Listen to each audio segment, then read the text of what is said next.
In April 1994, a 39-year-old Italian police officer, Mauro Prosperi, entered one of the most dangerous races on Earth, the Marathon des Sables. It was a 250-kilometer ultramarathon across the Sahara Desert in Morocco, where temperatures could exceed 50 degrees Celsius.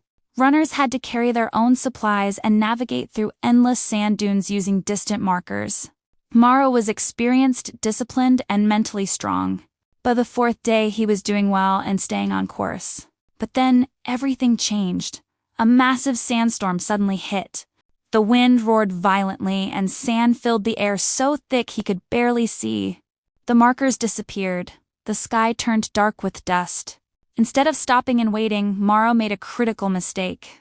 He kept moving forward, believing he could find the next checkpoint. When the storm finally passed, the desert was silent. There were no markers, no runners, no checkpoints. He was completely alone and lost. At first, Mauro stayed calm. He believed he could find his way back.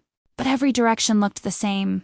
Endless sand, endless heat. He continued walking for hours, then days. His water began running out. Dehydration quickly set in. His lips cracked. His throat burned. His body weakened. Eventually, he ran out of water completely. To survive, he made a desperate decision. He began drinking his own urine to stay alive. It helped temporarily, but his condition continued to worsen. By the fifth day, Mauro was hallucinating. He saw things that weren't real. His body was shutting down. Then he spotted something in the distance, a small abandoned stone shrine. He stumbled inside and found shade, which protected him from the deadly sun. Inside, he found bats. Desperate for survival, he caught them and drank their blood for moisture and nutrients.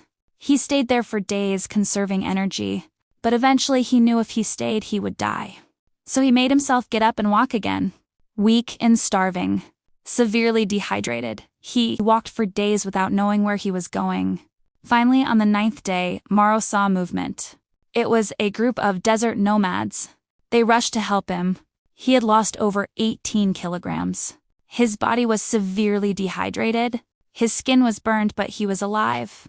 Search teams had already believed he was dead, but Mauro Prosperi survived.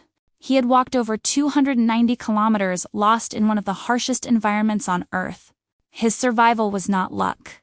It was discipline, mental strength, and the refusal to give up. Even when he was completely alone, even when his body was failing, he kept going. And that decision saved his life.